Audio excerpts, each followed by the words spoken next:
तो मैं आज अगेन द स्काई सुप्रीम के न्यू एपिसोड को एक्सप्लेन करने जा रहा हूँ। लास्ट एपिसोड में हमने देखा था कि तेंग्यू ने सारे इटर्नल इमॉर्टल सेट और सोल क्लैन के जितने भी डिसेबल्स हैं उन सबको मार दिया था, और दूसरी तरफ मंगे ने यूकिन को पकड़ लिया था और वो तेंग्यू के पास लेके आ गई थी, और दूसरी तरफ बाइली भी रुयान को पकड़ के तेंग्यू के पास लेके आ जाता है। अब आगे एपिसोड वहीं से स्टार्ट होता है जहाँ पर तेंग्यू रुयान को बोल रहा होता है कि अपने घुटनों पर बैठ जाओ, अगर तुम ऐसा नहीं कर सकते तो तुम मारे जाओगे।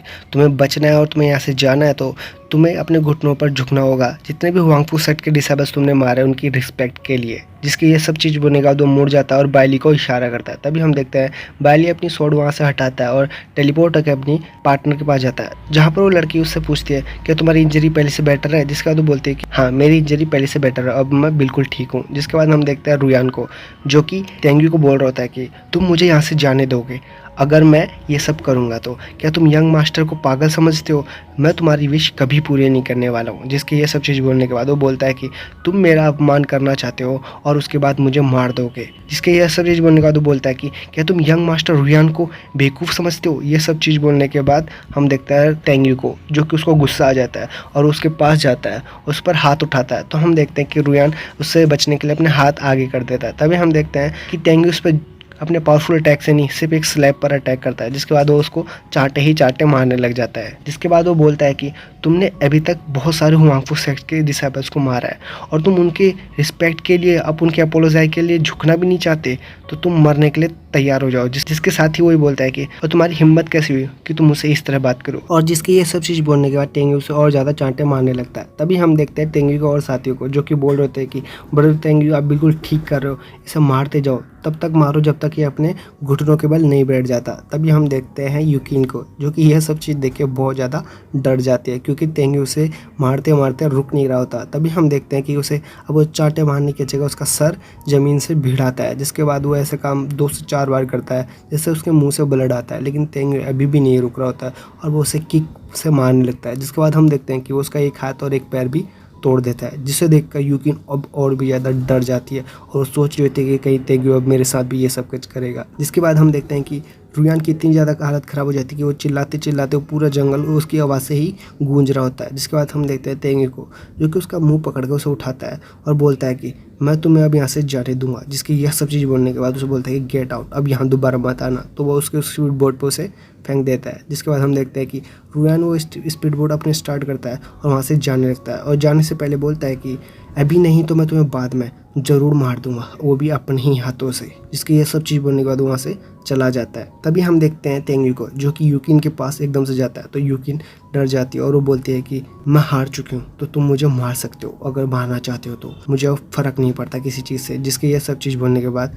वो बोलती है कि मैं तुम्हारे लिए यहाँ पर कुछ भी नहीं करूँगी, जैसे तुमने रुयान को ऑर्डर दिया था। ये सब चीज़ बोलने के बाद वहाँ पर चुप हो जाती है। तभी हम देखते हैं तेंग्यू को, जो कि उन सबको बोल रहा होता है कि मुझे इससे कुछ अकेले में बात करनी है, तो प्लीज़ तुम मुझे थोड़ा टाइम दो। जिसकी ये सब चीज़ बोलने के बाद हम देखते हैं जियान और मेंगे और बाकी लोगों को थोड़ा समझ नहीं पाते कि आखिरकार तेंग्यू से क्या बात करेगा, लेकिन वो उसकी बात मानने के लिए तैयार हो जाते हैं और वो सब वहाँ से चले जाते हैं। जिसके बाद हम देखते हैं कि तेंग्यू दोनों के आसपास एक शील्ड बना देता है, जिससे उनकी बातें कोई ना सुन पाए। तभी हम देखते हैं तेंग्यू उसके पास जाता है, तो ये देख कर यूकिन डर जाती है। तभी तेंग्यू से बोलता है कि पहले तुम खड़े हो जाओ, उसके बाद हम बात करेंगे। जिसके बाद वो अपना हाथ आगे करता है, लेकिन हम देखते हैं यूकिन को, जो कि सोच रही होती है कि कहीं मुझे मारेगा। जिसके बाद हम देखते हैं तेंग्यू बोलता है कि मैं तुम्हें यहाँ चोट पहुँचाने नहीं आया हूँ। जिसकी ये सब चीज़ बोलने के बाद वो बोलता है कि मैं तुम्हें यहाँ से जाने दूंगा, लेकिन मुझे पहले तुमसे कुछ बात करनी है। जिसकी ये सब चीज़ बोलने के बाद यूकिन अपने चारों तरफ देखती है, वो अपने मरे हुए साथियों को देखकर सोचती है कि तेंग्यू मुझे यहाँ इतनी आसानी से तो नहीं जाने देगा। जिसके बाद वो तेंग्यू को देखती है,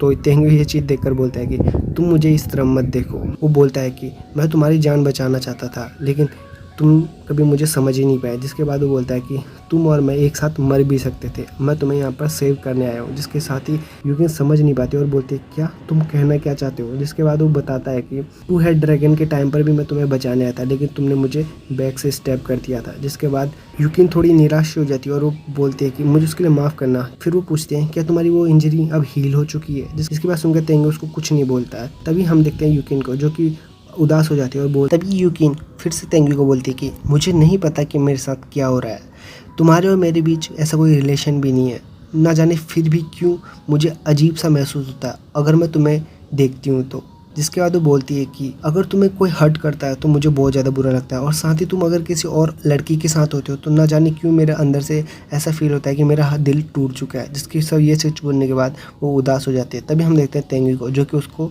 गौर से देख रहा होता है। तभी हम देखते हैं यूकिन उसे देख लेती है, तो तेंगी अपनी नज़र उसे छुपा लेता है। तभी हम देखते हैं यूकिन को, जो कि अपने चारों तरफ देखती है कि उसके सारे डिसेबल्स मरे होते हैं। तो वो खड़ी होती है और बोलती है कि मुझे फ़र्क नहीं पड़ता, मुझे बिल्कुल फ़र्क नहीं पड़ता तुम्हारे और मेरे बीच में क्या है, लेकिन तुमने हमारे सोल क्लैन के इतने सारे डिसेबल्स को मारा है, इसलिए मैं तुम्हें कभी भी माफ़ नहीं करने वाली और ना ही तुम्हें कभी छोड़ूंगी। जिसके ये सब चीज़ बोलने के बाद हम देखते हैं तेंगी को, वो वहाँ से वो फॉर्मेशन हटा देता है और उसे बोलता है कि अब तुम यहाँ से जा सकती हो। तभी वो अपनी पावर से उसकी सारी पावर इन्हेंस कर देता है और जितनी भी इंजरी होती है वो सारी उसकी रिकवर हो जाती है। ये चीज़ देखकर यूकिन समझ नहीं पाती कि तेंगी ने आखिरकार ये क्यों किया। तभी तेंगी बोलता है कि अब तुम यहाँ से जा सकती हो, मुझे जो करना था वो कर दिया। जिसके ये सब चीज़ बोलने के बाद यूकिन वहाँ से जाने लगती है और बोलती है कि तेंगी, अगर तुम मुझे मारना चाहते हो तो अभी मार दो, क्योंकि इसके बाद तुम्हें मौका नहीं मिलेगा। और हाँ, मैं तुम्हें छोड़ने वाली भी नहीं हूँ, भले ही अभी नहीं तो बाद में सही। और नेक्स्ट टाइम अगर तुम मुझसे मिलोगे तो मैं तुम्हें दिखाऊंगी नो मर्सी और तुम्हें जान से मार दूंगी। जिसके ये सब चीज़ बोलने के बाद वो अपनी स्पीड बोट में चली जाती है। तभी हम देखते हैं तेंगी को, जो कि उसको जाते वहाँ से देखता है। तभी सीन शिफ्ट होता है और दोबारा हमें यूकिन को दिखाया जाता है, जो कि अपनी स्पीड बोट पर बैठे बैठे रो रही होती है और बोल रही होती है कि मुझे नहीं पता कि मैं क्यों अपने एनिमी की साइड हूँ। जिसके बाद वो बोलती है कि ना जाने क्यों मेरा उसके साथ इमोशनली कुछ अटैचमेंट्स है। जिसके बाद वो वहाँ पर और ज़ोर ज़ोर से रोने लगती है और अपने मास्टर को सॉरी बोलते हैं कि मुझे माफ़ करना मास्टर, कि मैंने अपने और डिसेबल्स को बचा नहीं पाई और मैं बहुत ही ज़्यादा वीक हो चुकी हूँ। जिसके ये सब चीज़ बोलने के बाद वो वहाँ पर ज़ोर ज़ोर से रोने लगती है। तभी हम देखते हैं रुयान को, जो कि वहाँ पर बहुत ही बेमौत वहाँ पर पड़ा होता है, उसकी टांग भी टूटी होती है और वो बोल रहा होता है कि तुमने यंग मास्टर की इतनी बेइज्जती की और मैं तुम्हारे टुकड़े टुकड़े कर दूंगा, सारे डिसेबल्स के, हुआंगफू सेट और तेंग्यू, तुम सब के मैं टुकड़े टुकड़े कर दूंगा। तभी सीन शिफ्ट होता है और हम देखते हैं तेंग्यू को, जो कि अभी भी आसमान पर देख रहा होता है और वहाँ पर रात हो जाती है। तभी मेंगे आती है और बोलती है कि तेंग्यू, क्या तुम ठीक हो? तो तेंग्यू से बोलता है कि हाँ, मैं बिल्कुल ठीक हूँ।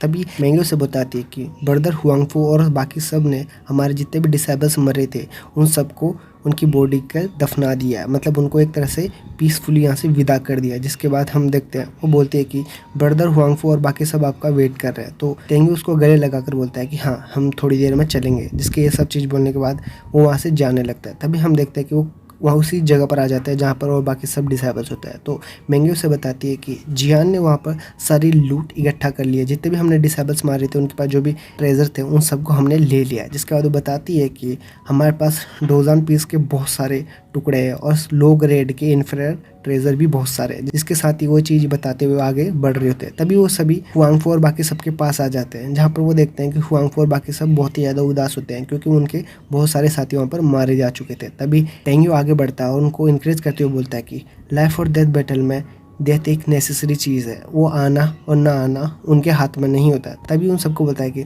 तुम सभी को यहाँ से ऐड होने की कोई ज़रूरत नहीं, क्योंकि हमारे जो भी कॉमरेड्स थे उन्होंने एक बेमतलब की मौत नहीं पाई है, क्योंकि उन्होंने की मौत हमारे लिए बहुत ही बड़ी एक प्राइज़ है, क्योंकि हमने इटर्नल सेट और सोल क्लैन के जितने भी डिसेबल्स हैं उन सबको मार दिया है। जिसके ये सब चीज़ बोलने के बाद हम देखते हैं हुआंगफू को, जो कि बोल रहा था कि हाँ, ब्रदर टेंग्यू बिल्कुल सही बोल रहे हैं, और वो सभी को बोलता है कि ब्रदर टेंग्यू को चेयर अप करो। जिसके ये सब चीज़ बोलने के बाद हम देखते हैं वहाँ पर जितने भी सारे और बंदे होते हैं वो इसी बात पर एग्री हो जाते हैं और ब्रदर टेंग्यू को चेयर अप करने लग जाते हैं। तभी हम देखते हैं हुआंगफू को, जो कि बोल रहा होता है कि ब्रदर टेंग्यू, क्या हमारे पास ब्यूअर गॉड एबिस के एंट्रेंस में जाने का कोई प्लान है? जिसकी ये सब चीज़ बनने को बोलता है ब्रदर टेंग्यू के पास जरूर कोई ना कोई प्लान होगा। जिसकी ये सब चीज़ बनने के बाद हम देखते हैं टेंग्यू को, जो कि वहाँ पर स्माइल कर रहा होता है, और जिससे हमें पता चलता है कि ब्रदर टेंग्यू के पास कोई अच्छा सा अच्छा प्लान है। और यही सब चीज़ दिखाते हुए ये एपिसोड यहाँ पर ही खत्म हो जाता है।